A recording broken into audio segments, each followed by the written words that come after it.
Herbert West, Reanimator, written by HP Lovecraft.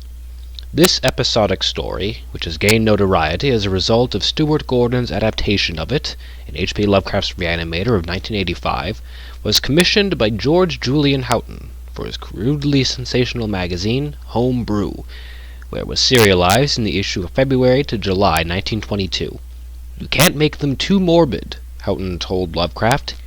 Each segment had to have a punch at the end. Lovecraft considered the whole exercise manifestly inartistic, but Houghton offered $5 a segment, so Lovecraft complied. There is no question that the story increasingly becomes a self-parody as it progresses. The influence of Frankenstein seems problematic, since that novel involves the reanimation of disparaged segments of human beings, whereas Lovecraft's tale involves the reanimation of an entire corpse. Chapter 1. From the Dark. Of Herbert West, who was my friend in college and in afterlife, I could speak only with extreme terror. This terror is not due altogether to the sinister manner of his recent disappearance, but was engendered by the whole nature of his life work, and first gained its acute form more than 17 years ago, when we were in the third year of our course at the Miskatonic University Medical School in Arkham. While he was with me, the wonder and diabolism of his experiments fascinated me utterly, and I was his closest companion. Now that he is gone and the spell is broken, the actual fear is greater. Memories and possibilities are ever more hideous than realities. The first horrible incident of our acquaintance was the greatest shock I ever experienced, and it is only with reluctance that I repeat it. As I have said, it happened when we were in the middle school, where West had already made himself notorious through his wild theories on the nature of death and the possibility of overcoming it artificially. His views, which were widely ridiculed by the faculty and his fellow students, hinged on the essentially mechanistic nature of life, and concerned means for operating the organic machinery of mankind by calculated chemical action after the failure of natural processes.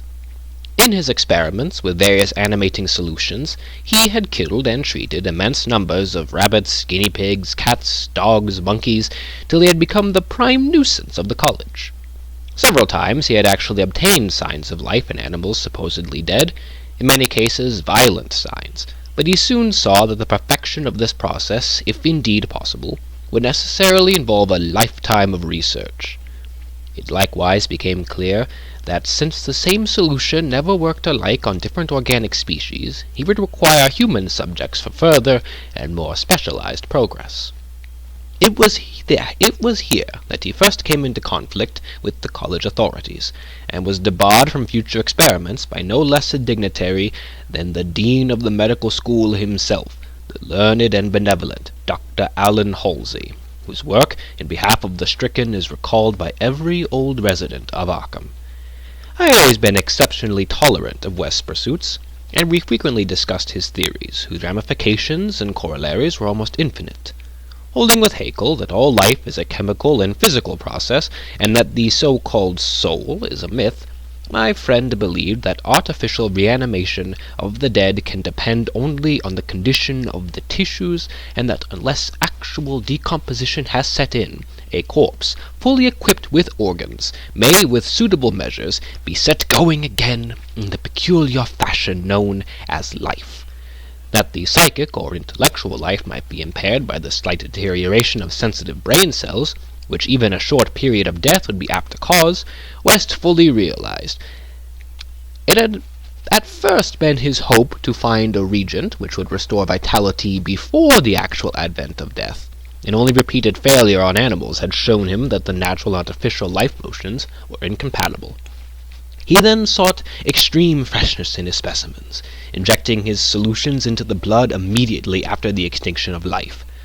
It was this circumstance which made the professors so carelessly skeptical, for they felt that true death had not occurred in any case. They did not stop to view the matter closely and reasoningly.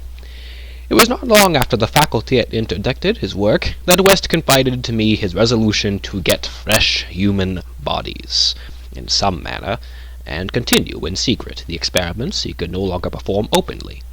To hear him discussing ways and means was rather ghastly, for at the college we had never procured anatomical specimens ourselves. Whenever the morgue proved inadequate, 2 local Negroes attended to this matter, and they were seldom questioned. West was then a small, slender, spectacled youth, with delicate features, yellow hair, pale blue eyes, and a soft voice, and it was uncanny to hear him dwelling on the relative merits of Christ Church Cemetery and the Potter's Field. We finally decided on the Potter's Field because practically every body in Christchurch was embalmed, a thing of course ruinous to West's researches. I was by this time his active and enthralled assistant, and helped him make all his decisions, not only concerning the source of bodies, but concerning a suitable place for our loathsome work. It was I who thought of the deserted Chapman farmhouse beyond Meadow Hill, where we fitted up on the ground floor an operating room and a laboratory, each with dark curtains to conceal our midnight doings. The place was far from any road, and in sight of no other houses, yet precautions were none the less necessary, since rumors of strange lights, started by chance nocturnal roamers, would soon bring disaster on our enterprise. It was agreed to call the whole thing a chemical laboratory if discovery should occur. Gradually, we equipped our sinister haunt of science with materials either purchased in Boston or quietly borrowed from the college. Materials carefully made unrecognizable, save to expert eyes, and provided spades and picks for the many burials we should have to make in the cellar. At the college, we used an incinerator, but the apparatus was too costly for our unauthorized laboratory. Bodies were always a nuisance, even the small guinea pig bodies from the slight clandestine experiments in West's room at the boarding house. We followed the local death notices like ghouls, for our specimens demanded particular qualities. What we wanted were corpses interred soon after death and without artificial preservation, preferably free from malforming disease and certainly with all organs present. Accident victims were our best hope. Not for many weeks did we hear of anything suitable, though we talked with morgue and hospital authorities ostensibly in the college's interest as often as we could, without exciting suspicion. We found that the college had first choice in every case, so that it might be necessary to remain in Arkham during the summer, when only the limited summer school classes were held. In the end, though, luck favored us, for one day we heard of an almost ideal case in the Potter's Field. A brawny young workman, drowned only the morning before in Summer's Pond, and buried at the town's expense, without delay or embalming. That afternoon we found the new grave, and determined to begin work soon after midnight. It was a repulsive task that we undertook in the black small hours, even though we lacked at that time the special horror of graveyards, which later experiences brought to us. We carried spades and oiled dark lanterns, for although electric torches were then manufactured, they were not as satisfactory as the tungsten contraventions of today. The process of unearthing was slow and sordid. It might have been gruesomely poetical if we had been artists instead of scientists. And we were glad when our spade struck wood. When the pine box was fully uncovered, West scrambled down and removed the lid, dragging out and propping up the contents. I reached down and hauled the contents out of the grave, and then both toiled hard to restore the spot to its former appearance. The affair made us rather nervous, especially the stiff form and vacant face of our first trophy, but we managed to remove all traces of our visit.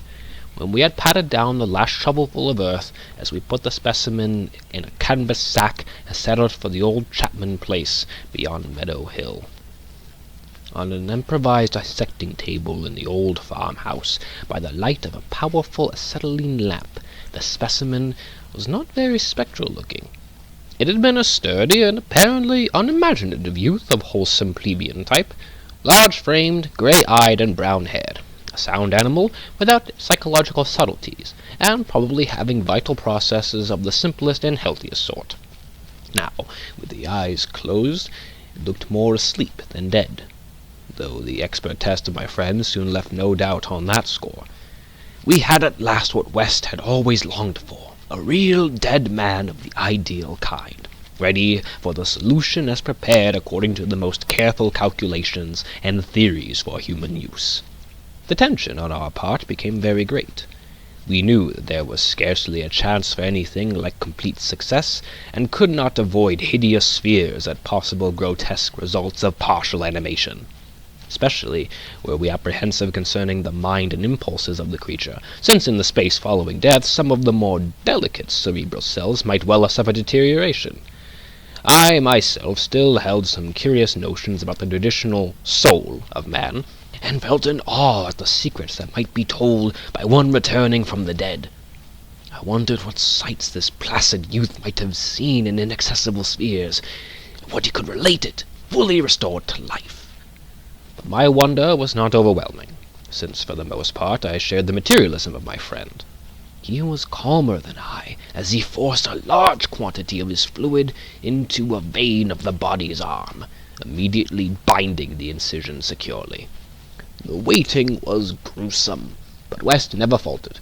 Every now and then he applied a stethoscope to the specimen and bore the negative results philosophically.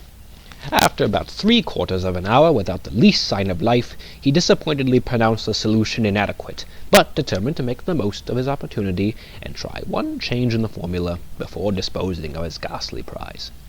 We had that afternoon dug a grave in the cellar, and would have to fill it by dawn, for although we had fixed a lock on the house, we wished to shun even the remotest risk of a ghoulish discovery. Besides, the body would not even be approximately fresh the next night. So, taking solitarily acetylene lamp into the adjacent laboratory, we left our silent guest on the slab in the dark, and bent every energy to the mixing of a new solution, the weighing and measuring supervised by West with an almost fanatical care. The awful event was very sudden and wholly unexpected. I was pouring something from one test tube to another, and West was busy over the alcohol blast lamp which had to answer for the Bunsen burner in this gasless edifice, when from the pitch-black room we had left there burst the most appalling and demoniac succession of cries that either of us had ever heard.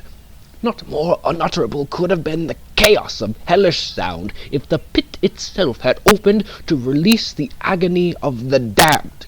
For in one inconceivable cacophony was centered all the supernal terror and unnatural despair of animate nature. Human it could not have been. It is not in man to make such sounds, and without a thought of our late employment or its possible discovery, both West and I leaped to the nearest window like stricken animals, overturning tubes, lamps, and retorts, and vaulting madly into the starred abyss of the rural night. I think we screamed ourselves as we stumbled frantically toward the town, though as we reached the outskirts we put on a semblance of restraint, just enough to seem like belated revelers staggering home from a debauch. We did not separate, but managed to get to West's room, where we whispered with the gas up until dawn. By then we had calmed ourselves a little, with rational theories and plans for investigation, so that we could sleep through the day, classes being disregarded. That evening, 2 items in the paper, wholly unrelated, made it again impossible for us to sleep. The old deserted Chapman house had inexplicably burned to an amorphous heap of ashes. That we could understand, because of the upset lamp. Also, an attempt had been made to disturb a new grave in the potter's field, as if by futile and spadeless clawing at the earth. That we could not understand. But we had patted down the mold very carefully, and for 17 years after that, West would look frequently over his shoulder, and complain of fancied footsteps behind him. Now he has disappeared.